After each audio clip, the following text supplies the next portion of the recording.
السلام علیکم ورحمۃ اللہ وبرکاتہ۔ الحمدللہ رب العالمین والصلاة والسلام علی سید الانبیاء والمرسلین وعلی آلہ وصحبہ اجمعین، اما بعد۔ محترم ناظرین، بدشگونی اور اسلام سیریز میں آپ کا خیر مقدم۔ آج کی گفتگو کا عنوان ہے ماہ سفر اور بدشگونی، یعنی سفر کے مہینے کو لے کر کے سماج و معاشرے میں کس طرح کے خیالات لوگوں کے ہیں۔ زمانہ جاہلیت میں کفار مکہ اس کے بارے میں کیا سوچتے تھے، اور آج کے مسلمان ماہ سفر جو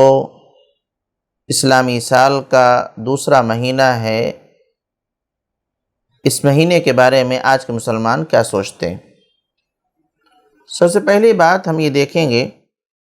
کہ کفار مکہ کا ماہ سفر کے حوالے سے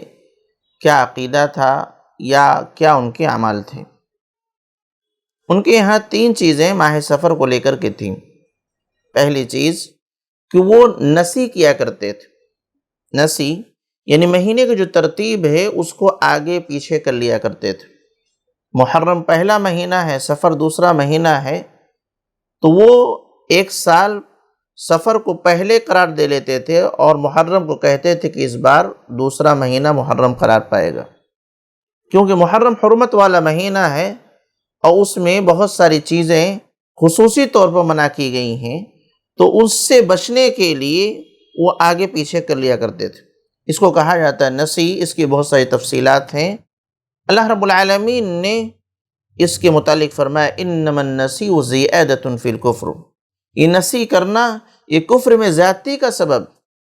لہذا ایک ان کے یہاں نسی کرنا تھا کہ ماہ سفر کو آگے پیچھے کیا کرتے تھے۔ دوسرا، ماہ سفر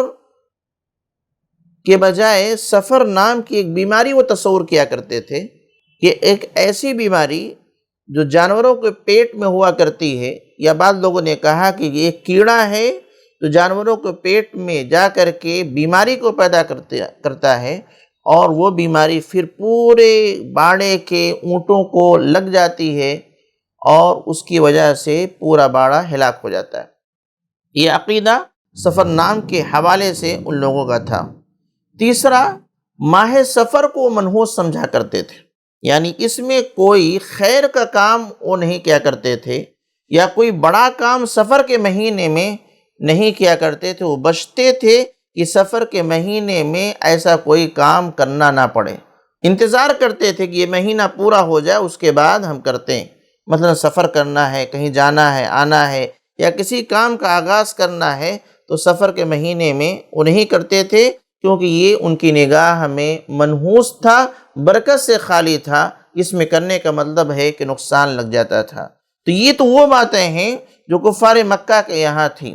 لیکن آج کے مسلمانوں کے حوالے سے اگر ہم دیکھیں تو آج بھی یا اس سے پہلے کے مسلمان بھی سفر کے مہینے کے حوالے سے اسی قسم کا عقیدہ رکھتے ہیں، خاص طور سے منحوس سمجھنے والا کہ یہ منحوس ہے، اس سے بدشگونی لیتے ہیں اور اس کو خیر و برکت سے خالی سمجھتے ہیں، اور اس میں اچھے اچھے کام کرنے سے منع کرتے ہیں۔ پیارے نبی جناب محمد رسول اللہ صلی اللہ علیہ وسلم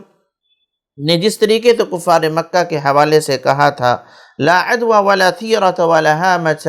ولا سفرا،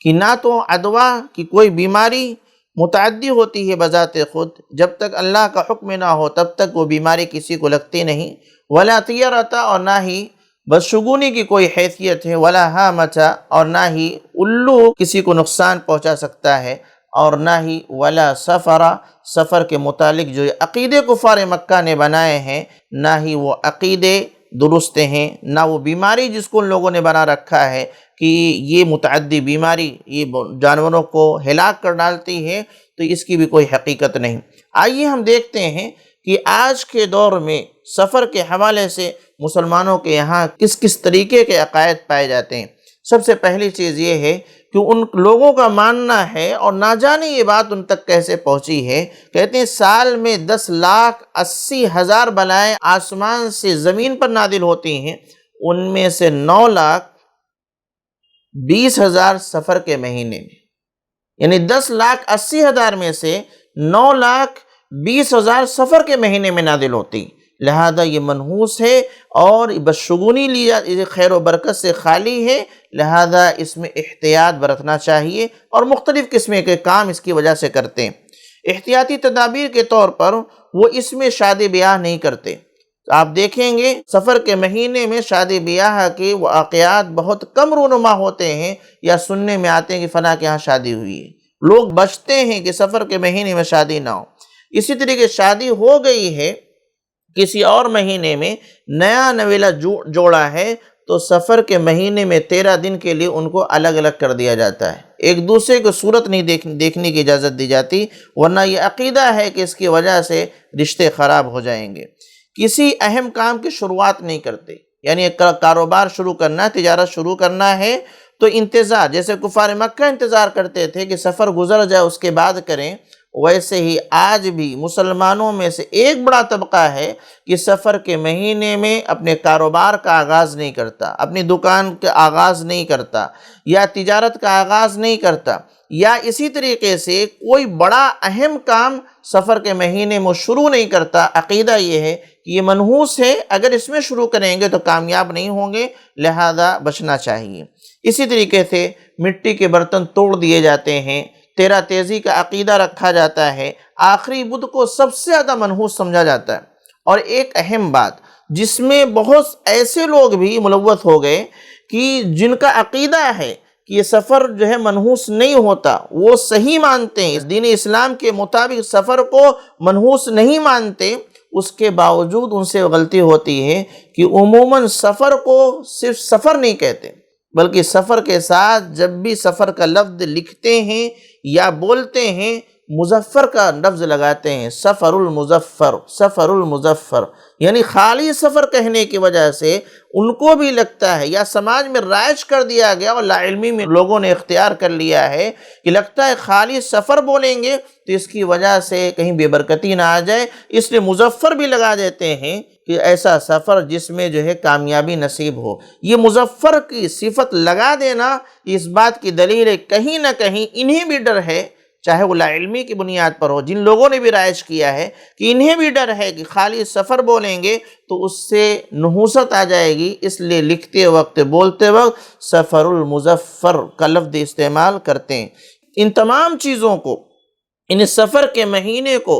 منحوس قرار دینے میں ایک بڑا کردار جو ہے موضوع اور جھوٹی روایات کا بھی ہے کہ لوگوں نے اس طرح کی احادیث گڑھ کر کے عام کر دی ہے کہ لوگوں میں یہ پہنچ جائے اور لوگ سفر کے مہینوں کو منحوس سمجھنے لگیں۔ لہذا چند مثالیں آپ کی خدمت میں کہ پیارے نبی صلی اللہ علیہ وسلم کی جانب یہ منسوب کیا گیا نعوذ باللہ کہ آپ نے فرمایا من بشری بخروج سفر بشرتہ بالجنہ، کہ آپ نے فرمایا کہ جو شخص سے مجھے سفر کے مہینے کے ختم ہو جانے کی اطلاع دے دے، بشارت دے دے کہ ہاں سفر کا مہینہ نکل چکا ہے، بشرتہ بالجنہ، تو میں اس کو جنت کی بشارت دیتا ہوں کہ وہ جنت میں جائے گا۔ اس کو امام البانی رحمہ اللہ نے موضوع قرار دیا، گڑھی ہوئی روایت۔ ایک اور روایت ہے عبداللہ ابن عباس اللہ تعالی عنہما سے کہ آپ نے فرمایا آخر اربعین فی الشہر یوم نحس مستمر، کہ مہینے کا جو آخری بدھ ہوتا ہے وہ منحوس ہوتا ہے، ایسا منحوس کہ مسلسل اس کے اندر نحوست کا نزول ہوتا رہتا ہے۔ یہ روایت امام البانی رحمہ اللہ نے ضعیف الجامع میں اس کو موضوع قرار دیا ہے، یہ بھی روایت گڑھی ہوئی ہے۔ ایک اور روایت ہے ابو ہریرہ اللہ تعالی عنہ سے جس میں